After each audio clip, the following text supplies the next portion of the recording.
Assalamualaikum warahmatullahi wabarakatuh. Halo, apa kabar adik-adik? Semoga kita semua dalam kondisi sehat walafiat dan selalu semangat. Apalagi mengingat kondisi pandemi COVID-19 sekarang ini yang mengharuskan kita kembali belajar dari rumah atau study from home. Nah, jika kita ingin keluar rumah, jangan lupa tetap patuhi protokol kesehatan ya adik-adik, dengan tetap memakai masker, menjaga jarak, serta mencuci tangan. Nah, sebelum kita masuk ke inti proses pembelajaran yang akan kita lakukan pada hari ini, izinkan kakak terlebih dahulu untuk memperkenalkan diri.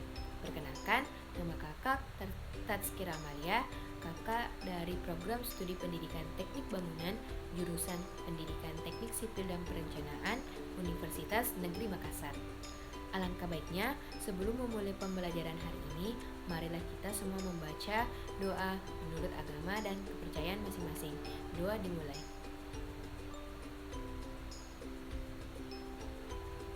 Doa selesai. Selanjutnya, sebelum kita memasuki materi pembelajaran kita pada hari ini, kakak sekedar mengingatkan adik-adik untuk melakukan absen dengan cara mengomentari video pembelajaran ini dengan nama lengkap, NIS, kelas, dan keterangan kehadiran berupa hadir ataukah sakit, atau izin, atau alfa. Dan pengisian daftar hadir ini tepat pada waktu mata pelajaran ini sedang berlangsung ya adik-adik. Karena materi KD 3.1 telah dijelaskan oleh guru sebelumnya, maka pada kesempatan kali ini kakak akan membahas materi KD 3.2 yaitu memahami kebutuhan pekerjaan desain interior. Adapun indikator pencapaian kompetensi yang pertama yaitu mengelompokkan kebutuhan pekerjaan desain interior. Kedua, menjelaskan peran dan tujuan desain interior. Ketiga, mengidentifikasi kebutuhan pekerjaan desain interior. Keempat, membuat data kebutuhan pekerjaan desain interior. Kelima, mempresentasikan data kebutuhan pekerjaan desain interior. Dan yang terakhir, mendiskusikan data kebutuhan pekerjaan desain interior.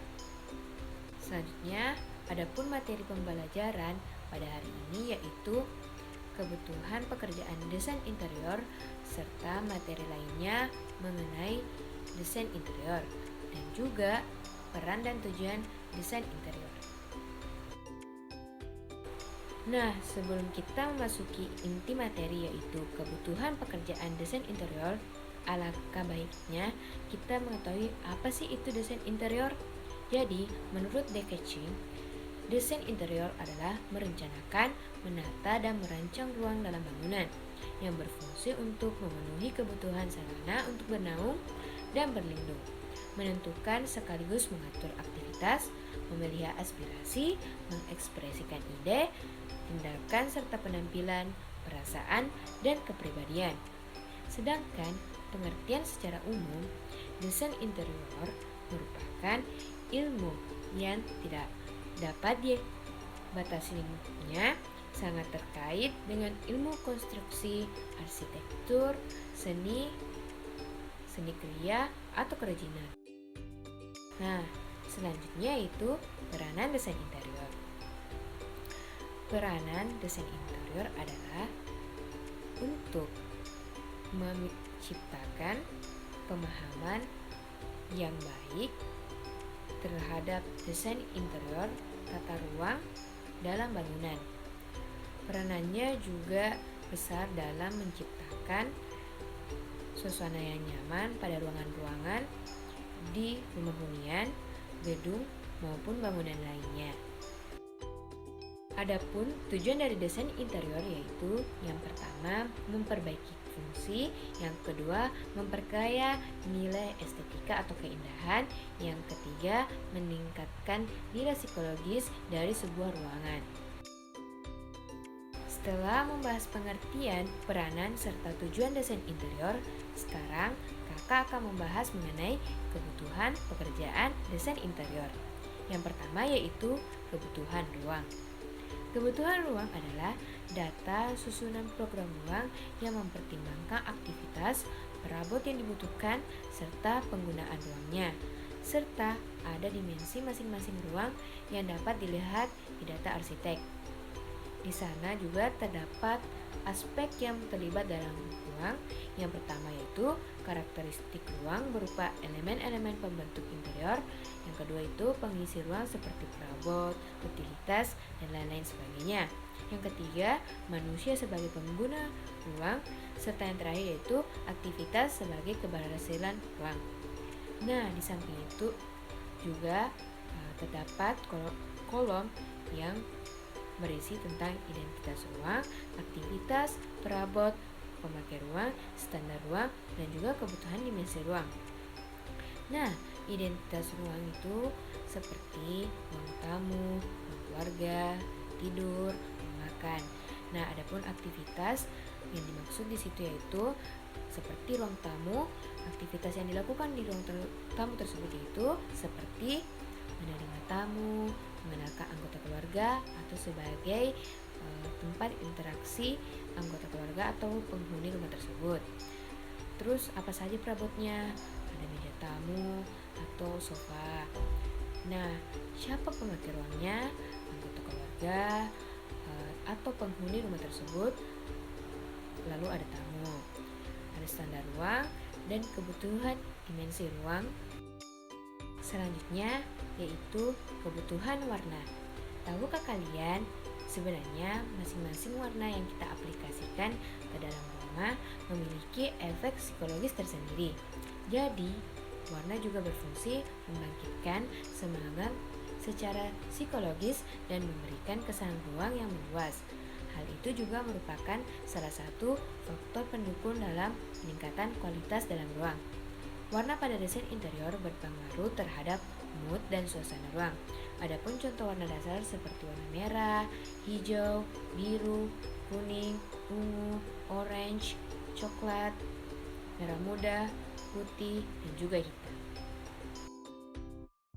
Nah, berikutnya ada klasifikasi material yang menjelaskan kenapa ruang akan lebih menarik lagi apabila finishing lantai maupun dinding diberi bahan lapisan berupa material yang bervariasi yang memberikan kesan keindahan atau estetika. Adapun pembagian klasifikasi yang pertama yaitu material alami yang merupakan material yang terbuat dari alam. Material alami terbagi atas dua, yaitu hayati atau organik yang merupakan bahan yang berasal dari alam yang hidup.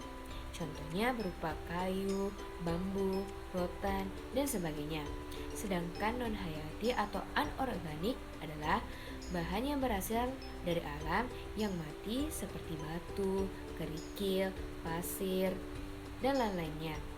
Selanjutnya, alami olahan yang merupakan bahan yang mengalami pengolahan berubah bentuk, sifat, ukuran yang sebagaimana tidak sesuai dengan alam. Contohnya, gipsum, keramik, metal, dan lain-lain. Selanjutnya yaitu material sintetis dengan bahan yang tidak ada di alam namun diproduksi menggunakan teknologi proses kimia. Contohnya akrilik, PVC, dan lain-lain. Nah, selanjutnya ada bahan siap pakai yang merupakan berbagai bahan yang diolah sedemikian rupa dan tinggal kita pilih pemakaiannya. Contohnya yaitu karpet, wall covering atau penutup dinding, dan lain-lain sebagainya. Berikutnya yaitu aksesoris yang merupakan bahan pelengkap yang digunakan untuk menempelkan, merekatkan, menguatkan. Contohnya itu paku, sekrup, dan sebagainya. Dan yang terakhir yaitu penyelesaian atau finishing. Bahan yang digunakan ini untuk melindungi permukaan bahan utama. Contohnya yaitu cat, vernis, dan sebagainya. Nah, berikutnya yaitu kebutuhan perabot utama yang berfungsi untuk memenuhi kebutuhan sehari-hari menurut intensitasnya yang merupakan contoh dari kebutuhan primer atau utama. Nah, bisa kalian lihat sendiri, di bawah itu terdapat kotak yang berisi tentang jenis ruang, kebutuhan area, kebutuhan furniture, dan juga kebutuhan fasilitas.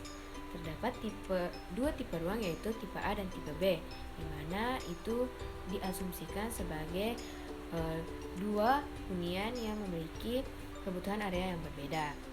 Yang pertama ada area tamu, dapur, area berkumpul, area berpakaian, kamar mandi, area tidur, area servis.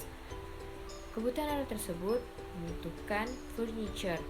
Di area tamu tersendiri terdapat kursi atau sofa atau meja, dan di dapur ada kitchen cabinet atau sink. Begitupun seterusnya. Dan yang terakhir yaitu zoning atau pembagian zona.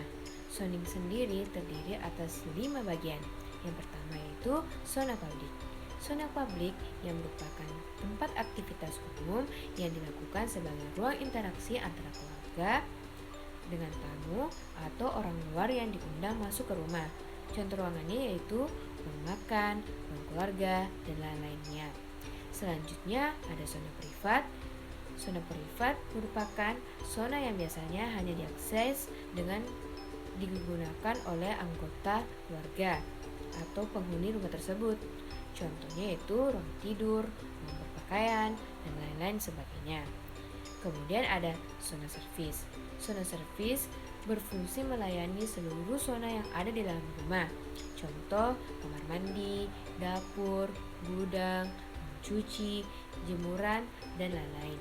Selanjutnya yaitu ada zona semi publik yang merupakan tempat sebagai wadah interaksi dengan seluruh anggota keluarga, penghuni rumah tersebut, dan terkadang dengan orang luar terdekat atau kerabat yang termasuk zona semi publik. Dan yang terakhir yaitu zona semi privat, yang dimana zona ini tingkat privasinya masih tinggi, namun orang lain atau tamu dengan kepentingan tertentu dapat masuk ke area ini. Demikianlah materi yang sempat kakak sampaikan pada pertemuan hari ini. Sebagai tambahan, kakak akan membagikan modul maupun video pembelajaran tambahan ke grup kelas adik-adik atau ruang kelas pada Google Classroom yang sudah kakak buat. Hal tersebut sebagai tambahan materi yang mungkin kakak tidak sempat sampaikan pada penjelasan tadi. Nah, pada ruang kelas di Google Classroom terdapat LKPD atau lembar kerja peserta didik yang harus dikerjakan dan dikumpulkan pada waktu yang telah kakak tentukan. Hal tersebut bertujuan untuk mengetahui sampai mana pemahaman adik-adik tentang materi yang tadi kakak ajarkan.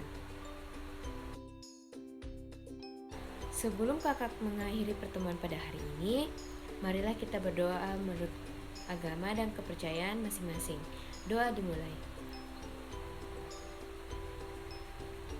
Doa selesai. Nah, demikianlah proses pembelajaran pada hari ini. Apabila kakak ada salah maupun kekeliruan, mohon dimaafkan. Sekian dan terima kasih. Wabillahi taufiq wal hidayah. Wassalamualaikum warahmatullahi wabarakatuh.